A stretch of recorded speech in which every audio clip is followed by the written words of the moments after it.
They say you should never burn your bridges. But when my arrogant new boss torched my career to flex his power during his first week, I did not cry or beg. I simply smiled, pocketed the single key keeping this billion-dollar empire from collapsing, and walked home. He had no idea. He just threw out the lifeblood of the company. Let him play king, because the countdown to his own destruction has already started. Hello, everyone, and thank you from the bottom of our hearts for tuning in to Boss Revenge Stories today. We have to share some difficult news with you all. YouTube has completely disabled our monetization features, which means we no longer have the operating budget to continue uploading new videos here in the near future. So we are shifting our operations over to Patreon.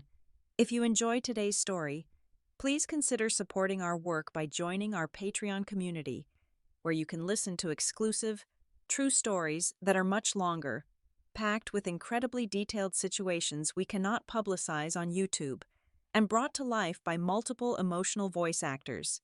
You can join us by simply scanning the QR code currently on your screen, or by clicking the Patreon link down in the description or the pinned comment of this video.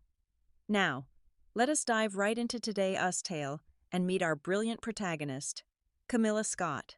The Austin, Texas sun was already unforgiving by 8 o'clock on Monday morning, but inside the headquarters of Ethirus Dynamics, the air was heavily conditioned and bitterly cold.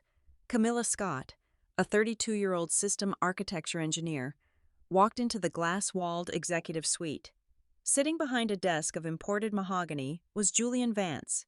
He was the newly appointed Regional Chief Executive Officer, a man whose trust fund pedigree was as glaringly obvious as the ridiculous price tag on his custom-tailored charcoal suit.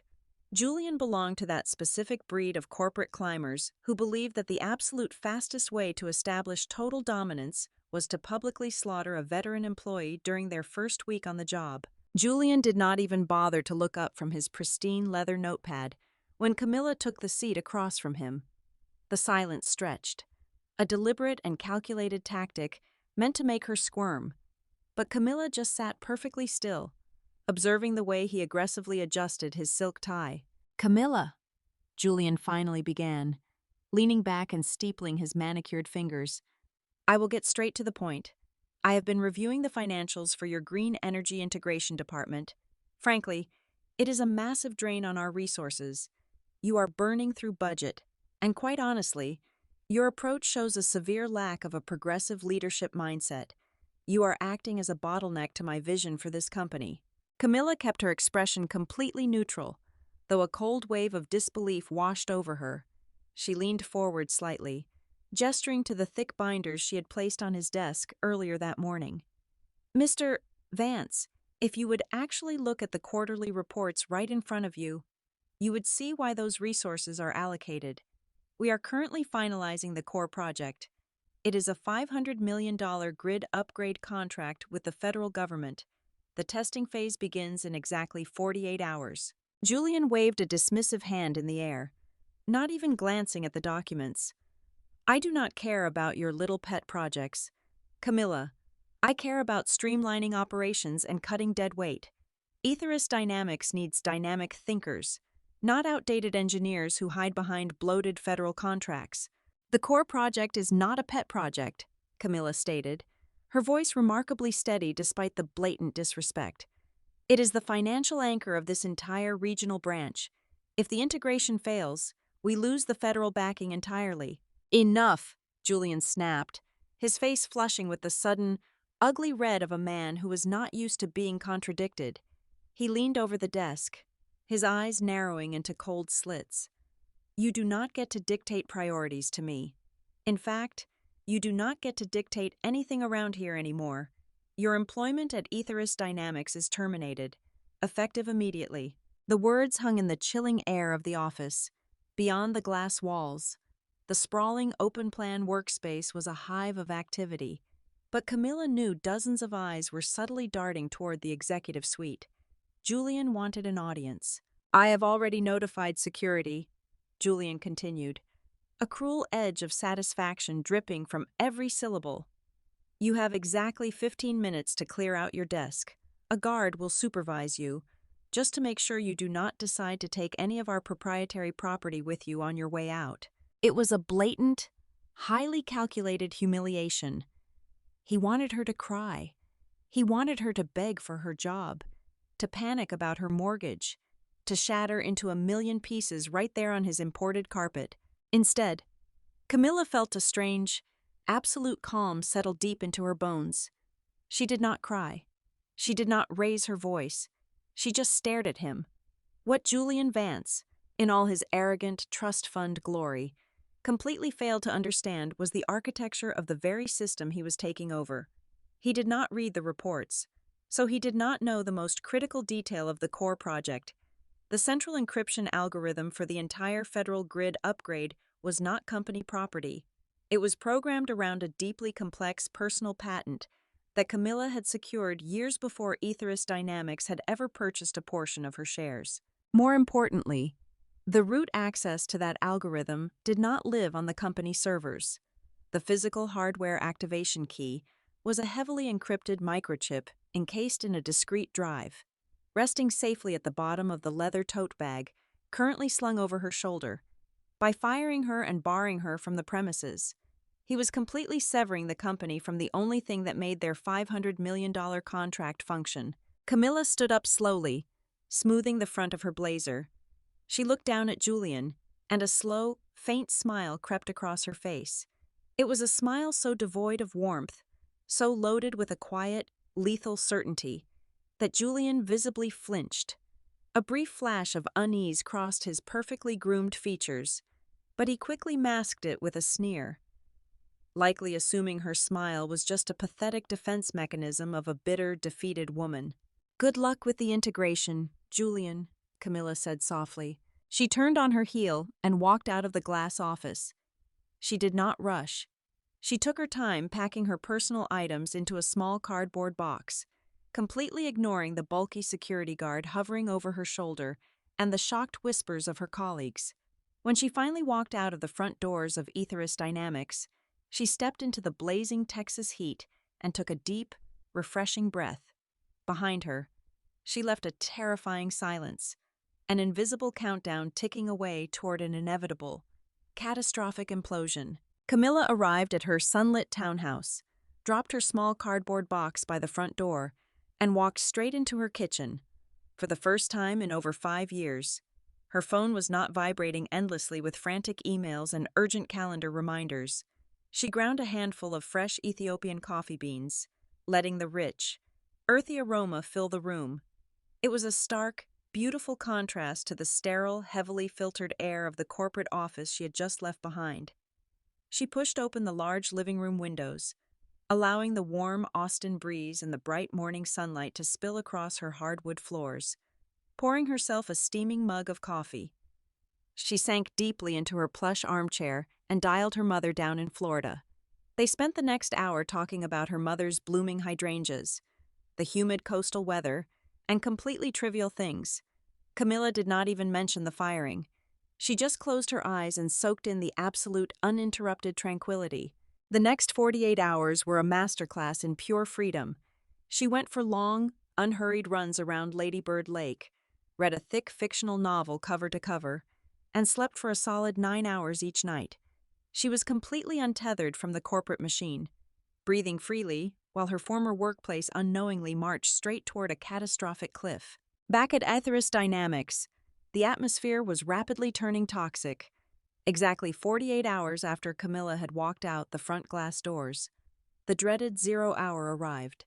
The Department of Energy inspectors, a group of stern men and women dressed in crisp, dark suits, were waiting impatiently in the main observation deck. The absolute deadline to run the federal grid system simulation was right now. Down in the control center, nervous tension radiated from the engineering team. They were operating under the crushing, suffocating weight of a $500 million contract. Without Camilla standing there to oversee the complex architecture she had built from the ground up, they felt like they were flying a commercial jet completely blind. However, Julian had strictly ordered them to proceed immediately, desperate to prove that the department could function perfectly without its former head. The lead technician swallowed hard, took a deep breath, met the cold eyes of the federal inspectors through the glass partition, and executed the main startup command. The massive servers hummed loudly. The giant displays across the control room flickered to life, and then, a jarring, high-pitched buzzer echoed relentlessly through the room. Every single monitor flashed a violent, blinding shade of red. The text scrolling across the screens was identical and utterly unforgiving. Access denied - missing root key. Elias Grant, the lead technical engineer and Camilla's former right-hand man, felt his stomach drop right down to his shoes. He knew exactly what that specific error code meant. Snatching the printed error log from the console, he sprinted down the long hallway, completely ignoring the startled gasps of the junior administrative staff, and shoved open the heavy oak door to the executive suite without even bothering to knock. Julian was casually practicing his putting on a synthetic green golf mat near his desk, looking thoroughly pleased with his own reflection in the window. "What is the meaning of this, Elias?" Julian demanded, aggressively dropping his golf club onto the floor. "The system will not boot," Elias panted, waving the printed error log frantically in the air. "We are entirely locked out at the root level. The entire federal grid simulation is dead in the water." Julian scoffed, waving a manicured hand dismissively. "So reboot the primary servers and bypass the authorization portal. You are the lead engineer now. Elias, act like it and fix the problem." "You do not understand a thing," Elias said, his voice rising in sheer panic. "There is absolutely no bypass. The core encryption algorithm requires a physical hardware activation key to unpack the data. It is a highly proprietary protocol that does not belong to Aetheris Dynamics. It belongs personally to Camilla Scott. She holds the only physical key in existence, and you just fired her and banned her from the building." The smug, arrogant confidence instantly drained from Julian's face, replaced rapidly by a sickening, chalky pale hue. The horrifying reality of the situation crashed into him like a runaway freight train. If the grid test failed today, they would not just lose the $500 million contract. The federal government would immediately levy catastrophic breach of contract penalties. Aetheris Dynamics would be financially gutted within days, and Julian's shiny new executive career would go up in flames before his first paycheck even cleared. Panic, raw and unadulterated, finally seized the CEO. "Get the IT department up here right now," Julian screamed, his voice cracking horribly. "I want that system hacked. Break the lock. Bypass the firewall. Do whatever it takes to force that simulation online right this second." Elias tried to warn him against it, but Julian was already barking furious orders into his desk phone. Within 10 minutes, the company's top cybersecurity team was sweating profusely in the server room, frantically typing away as they launched brute force attacks against the root directory.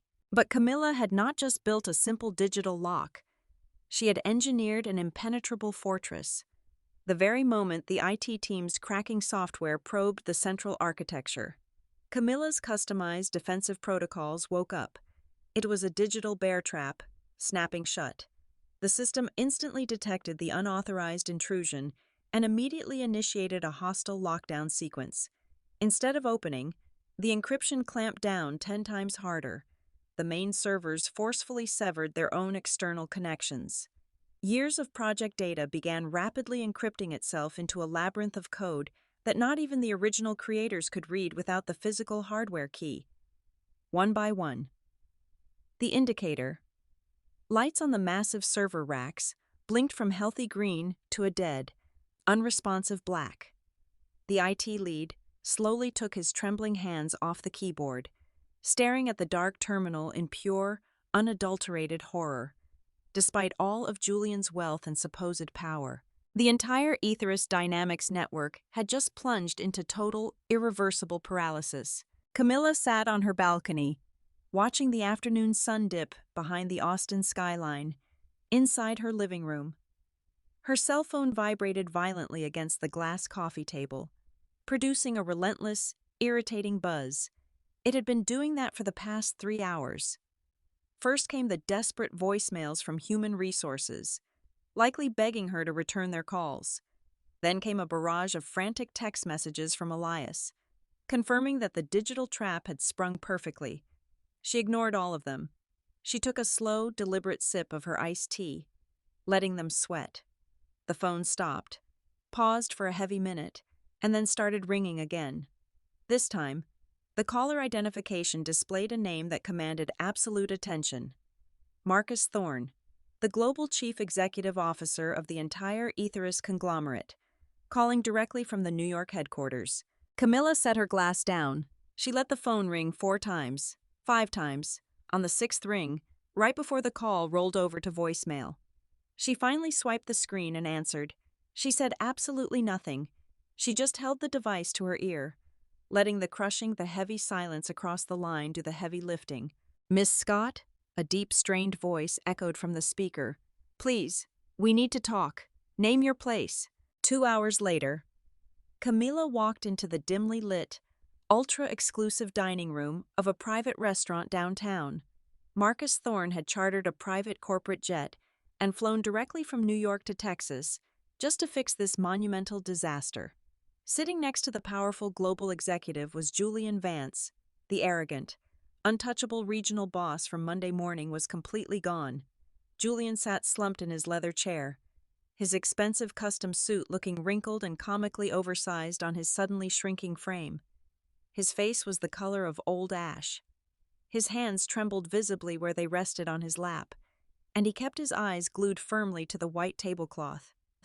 He looked exactly like a death row inmate waiting for the warden to pull the final switch.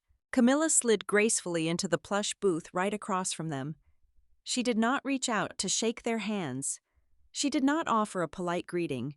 She simply folded her arms across her chest and waited, watching them squirm under her cold, unrelenting gaze. Marcus cleared his throat, attempting to project his usual authoritative aura, but the faint sheen of nervous sweat on his forehead betrayed his absolute desperation.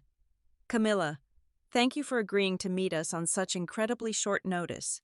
I want to formally apologize on behalf of the entire board of Ethers Dynamics. There was a catastrophic, unforgivable lapse in judgment regarding your employment. We recognize your unparalleled value to the core project. I am prepared to offer you your position back immediately. We will triple your previous salary. Furthermore, you will return with the elevated title of Vice President of Engineering, reporting directly to me." Marcus slid a sleek leather folder across the table, containing the newly drafted contract. Camilla did not even bother to look at it. Her expression was carved from solid ice. "Keep your money, Marcus," Camilla stated, her voice dangerously quiet and utterly devoid of emotion. "And keep your meaningless corporate titles." Marcus blinked, taken aback by the swift rejection. "Miss Scott, please understand the gravity of the situation. We are willing to negotiate any bonus structure you desire." "You do not seem to understand your own position," Camilla interrupted, leaning forward. The temperature in the room seemingly dropped 10 degrees. "I am not selling my encryption key to you, and I will never, under any circumstances, work under anyone with a profoundly shallow and incompetent mindset like Julian Vance ever again. You need me to save your $500 million federal contract. Without me, the Department of Energy will find this company into total bankruptcy by the end of the week. I hold the one and only lifeline to your survival. So, here's exactly how this is going to work." Camilla placed her hands flat on the table, dictating her ironclad terms. "You are going to completely carve out my green energy integration department. You will spin it off into a totally independent subsidiary. I will be the chief executive officer of that new entity. Ethers Dynamics will step back and retain only the role of a silent financial investor.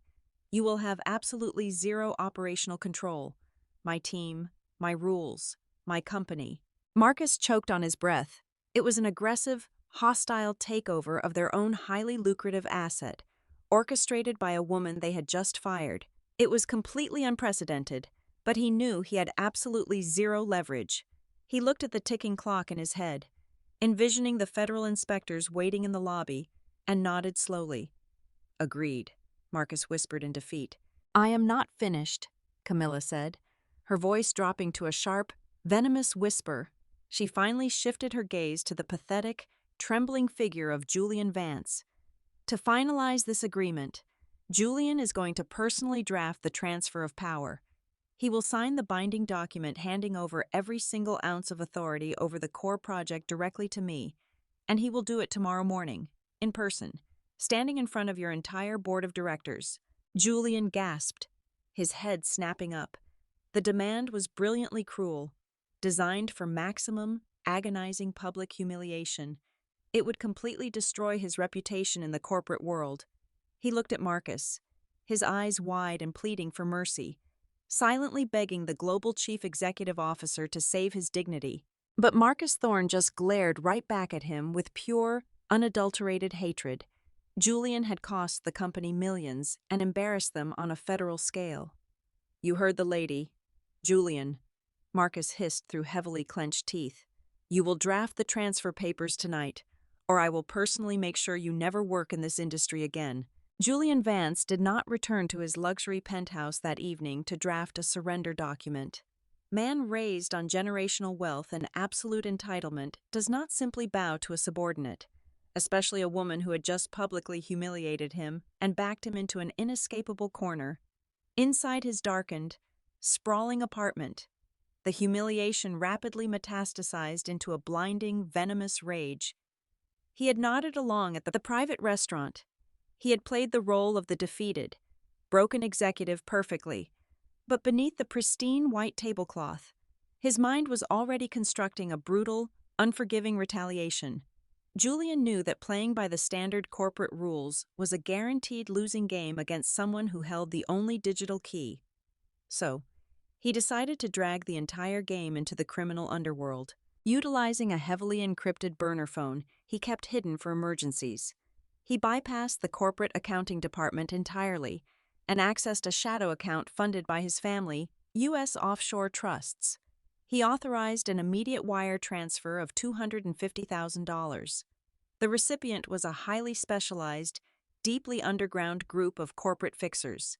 They were a ruthless squad of digital and physical mercenaries whose sole purpose was to solve billion-dollar corporate stalemates through entirely illegal means. Their target was not a server or a corporate firewall. Their target was Camilla's private residence. Julian gave them one explicit, terrifying directive. They were to acquire the physical backup hard drive containing the root key, no matter the cost, and they were to leave absolutely zero trace of their presence. At exactly 2 o'clock in the morning, the quiet, affluent neighborhood where Camilla lived was draped in a heavy, suffocating silence. A matte black van rolled down the street, its headlights completely extinguished, and parked silently 2 blocks away from her townhouse. 3 figures dressed in dark, tactical clothing slipped through the shadows like phantoms. They did not pick the locks with clumsy tools. Instead, the point man approached the exterior electrical box and clamped a specialized digital bypass module directly onto the main wiring. Within exactly 30 seconds, the entire closed-circuit television security system monitoring Camilla U.S. property froze. The camera feeds looping to the local monitoring station were perfectly spliced with a static, pre-recorded image of an empty porch. The digital fortress was breached before a single tactical boot even touched the front steps. The back patio door yielded with a nearly inaudible click as a thermal lance instantly melted the internal deadbolt mechanism. The 3 intruders moved through the ground floor of the townhouse with terrifying, clinical precision. They did not knock over a single decorative vase or disturb the carefully arranged living room furniture.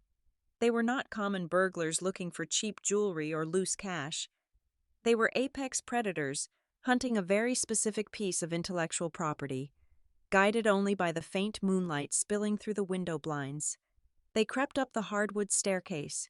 They bypassed the master bedroom, where the faint sound of deep, rhythmic breathing indicated the homeowner was sound asleep, entirely unaware of the lethal violation occurring just feet away. They flowed directly into the home office.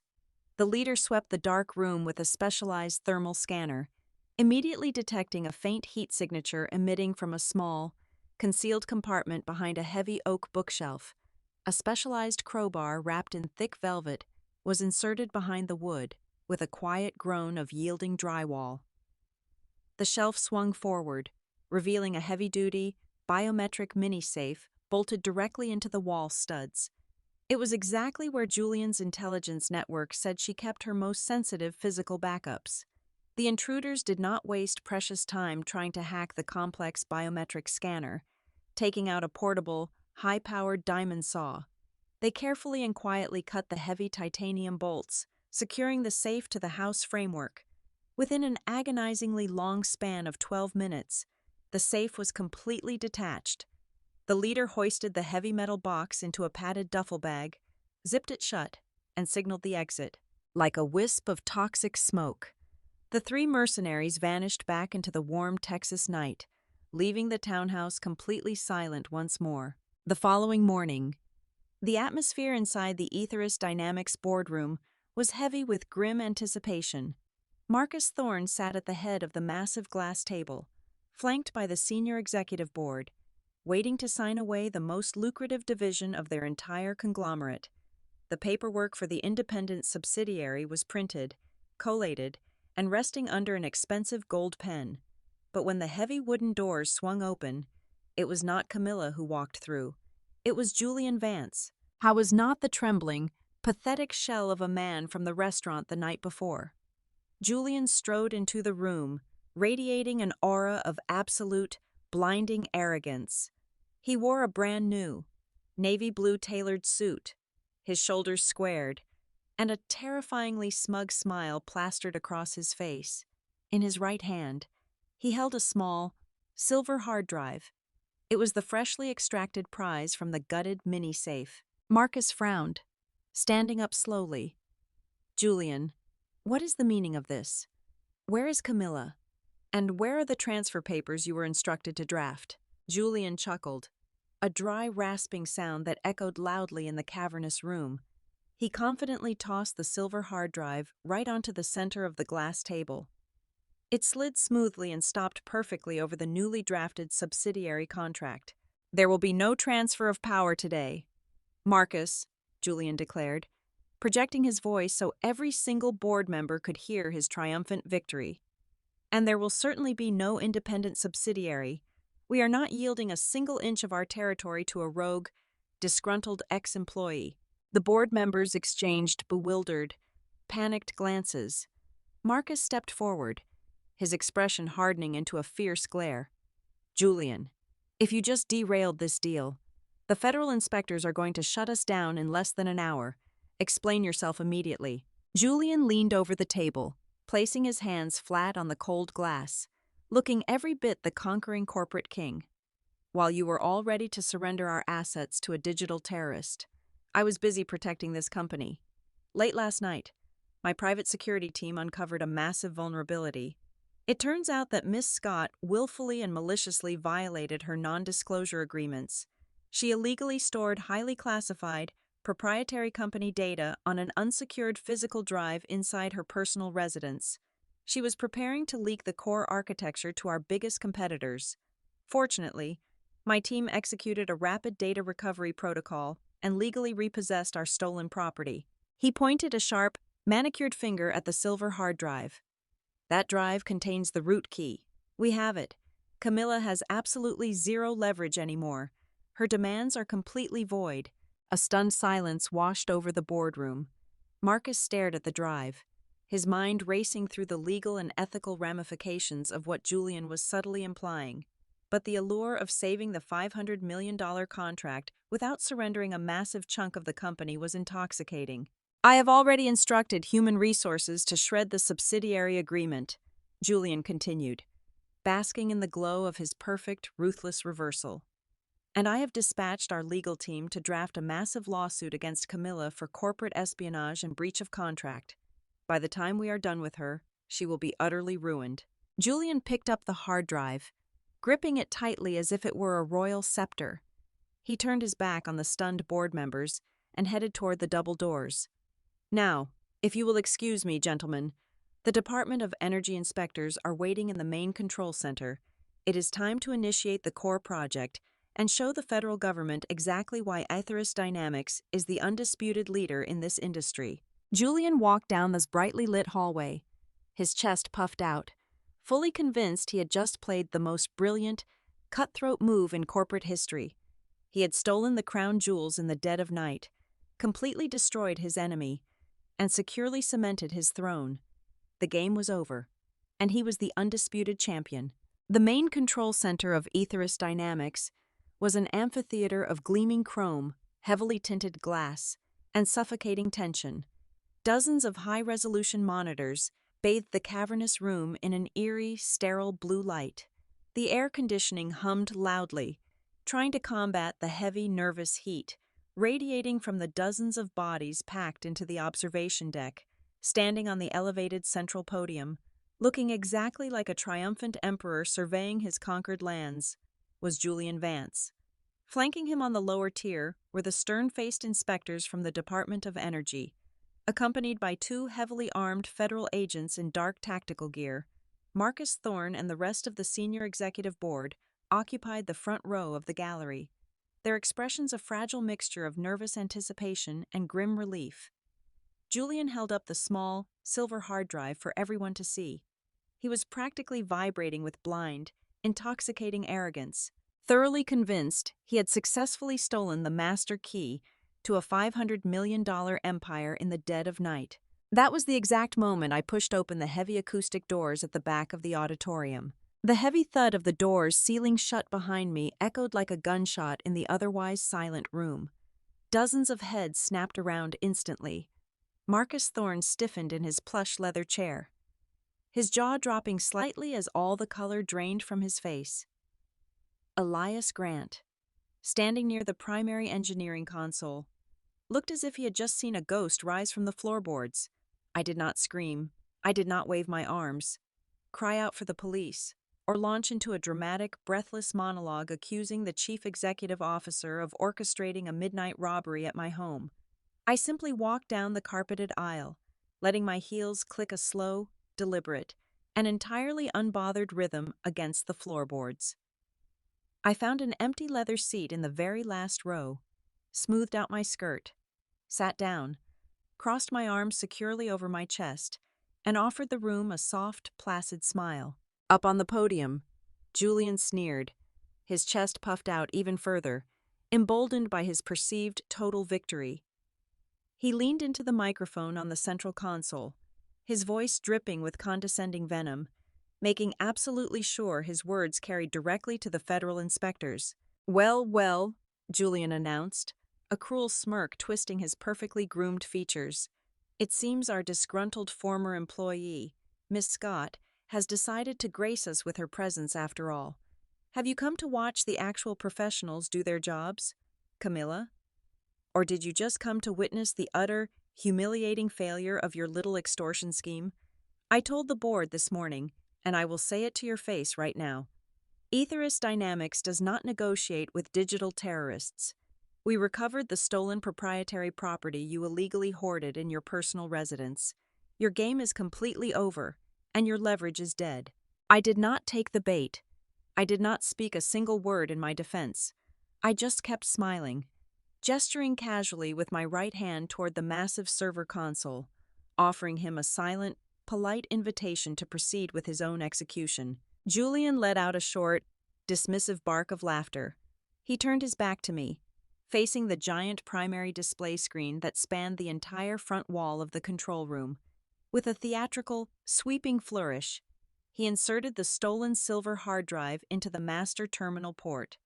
He typed in the initiation sequence, his fingers flying across the mechanical keyboard with practiced ease, and slammed the enter key with absolute, unshakable confidence. I thought he was unlocking the core encryption. He thought he was about to flood the giant screen with the brilliant green diagnostics of the federal grid simulation. Securing his legacy and his massive bonus, what Julian Vance, in all his bottomless, pampered ignorance, fundamentally failed to grasp was that a master system architect never, ever leaves their true root key inside a standard, easily identifiable mini-safe bolted to a residential wall. I had profiled Julian perfectly from the very moment he fired me on Monday morning. I knew a man built entirely on generational wealth and zero personal morals would never accept a legal, humiliating defeat. I knew the absolute second I cornered him in that private restaurant, he would inevitably resort to dirty money and criminal tactics to steal what he could not build. So, the hard drive sitting inside my wall safe was never a backup. It was a perfectly constructed digital honeypot. It was a piece of highly aggressive, military-grade malware, meticulously disguised as an encrypted root directory, specifically programmed to hunt down, trap, and trace corporate cybercriminals. For 3 agonizing seconds, the control room was completely silent. The only sound was the quiet whirring of the server cooling fans. Then, the massive primary display screen did not turn a healthy, functional green. It violently flashed a blinding, aggressive crimson red. The sudden, intense change in lighting cast a terrifying, blood-like hue over Julian's suddenly pale face. A fiending warning klaxon shattered the quiet atmosphere, blaring at maximum volume from the overhead speakers. Instead of power grid diagnostics, massive blocks of raw data began violently scrolling down the giant screen in stark white text. The honeypot had not only locked down the local server. The moment it was plugged into the company mainframe, it had instantly reverse-engineered the network connection of the stolen drive. It violently bypassed Julian's hidden proxy servers, smashed through his encrypted digital footprints, and dragged his darkest secrets directly into the blinding light of the observation room. The giant screen magnified everything for the entire room to read in horrifying detail. It displayed the exact routing numbers of his hidden offshore trust accounts. It flashed the clear, unencrypted chat transcripts of his dark web communications with the mercenary team he had hired. It showed the definitive, time-stamped wire transfer of $250,000, explicitly labeled in the internal metadata as a bounty for the physical infiltration of my private residence. It even displayed the exact global positioning coordinates and Internet protocol addresses of the burner phone he had used to authorize the illegal break-in.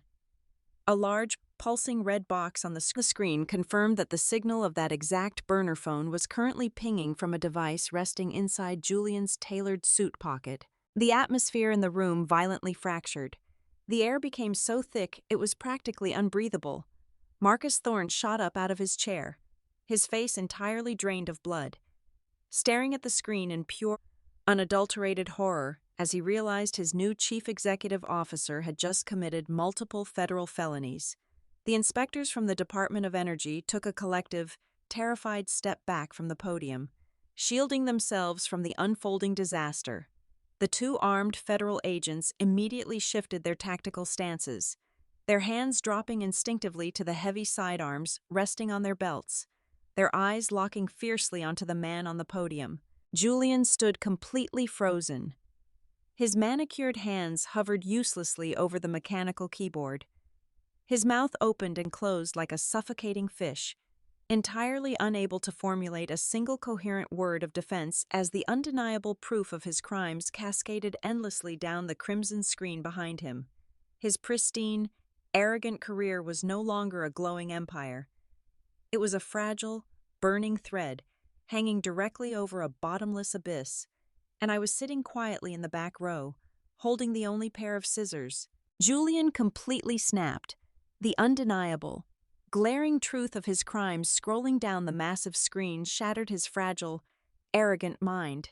He lunged forward, frantically ripping the silver hard drive from the master terminal port. "This is a setup," he screamed, his voice pitching into a hysterical, desperate shriek. "It is a highly sophisticated frame job. She planted this data. Security, get in here right now and throw this digital terrorist out of my building." He wildly pointed a trembling finger at me, froth practically gathering at the corners of his mouth. I simply stood up from my seat in the back row. I ignored his pathetic tantrum entirely and walked calmly toward a secondary engineering terminal, positioned near the edge of the observation deck. Reaching behind my neck, I unclasped the delicate silver pendant I wore every single day. Inside the small, unassuming locket was the actual, genuine microchip, the true root key. I inserted the tiny drive into the terminal and tapped the enter key just one single time. Instantly, the blaring warning alarms fell completely silent. The aggressive, damning red text on the primary display was immediately overwritten. A soothing, brilliant wave of healthy green cascaded across the massive screens. The system diagnostics stabilized perfectly. The core project was officially online, operating flawlessly at 100% capacity.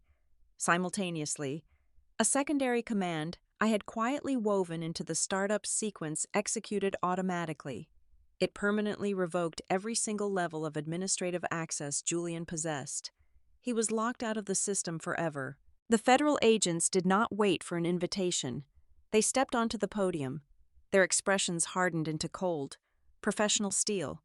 They grabbed Julian by both of his arms, slamming them forcefully behind his back. The sharp, metallic click of handcuffs echoing through the silent control room was the most deeply satisfying sound I had ever heard.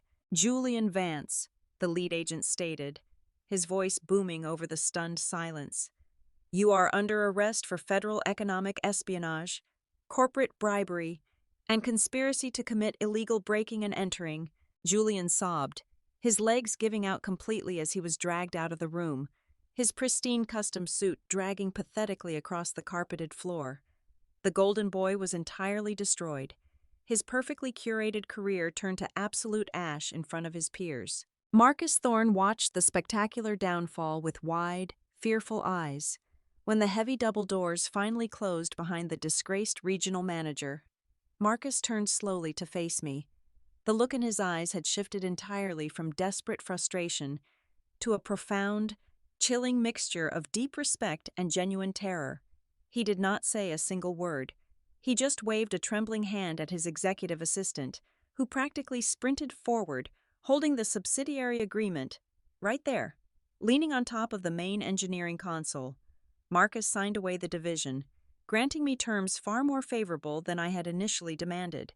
By the end of that week, Aetheris Nova was officially born as the newly minted chief executive officer. My very first executive order was sweeping the toxic remnants of the old regime completely clean. I immediately promoted Elias Grant to chief operating officer, and I elevated every single dedicated engineer who had suffered under the ridiculous leadership of my predecessor. We built a new corporate culture from the ground up, a place where genuine talent ruled, and shallow corporate posturing was strictly forbidden.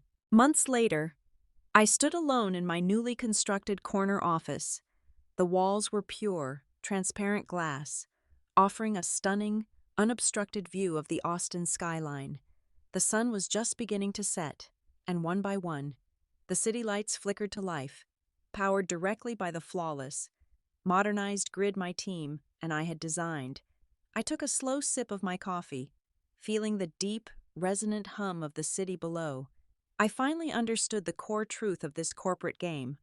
True power has absolutely nothing to do with the heavy titles printed on expensive business cards, and it certainly does not come from loudly terrorizing your subordinates in a glass office. True power is quietly ensuring you are the only completely irreplaceable piece on the board when the entire world starts to burn down. Every single ounce of bad karma inevitably demands a heavy payment, and I am simply the one who collects the debt. Thank you all so very much for taking the time to listen to my story today. I would love to know where you are tuning in from, so please let me know down in the comments. If you found today's story engaging, please remember that our channel has been entirely demonetized, meaning we absolutely will not be uploading any new videos here on YouTube in the foreseeable future. We are moving all of our operations over to Patreon. So please help us keep going by joining the Boss Revenge Stories Patreon community. There, you can listen to the absolute best exclusive, true stories that are far too intense to publicize on YouTube. You can easily join us by scanning the QR code currently displayed on your screen, or by clicking the Patreon link located in the description or the pinned comment of this video. Thank you again, and take care.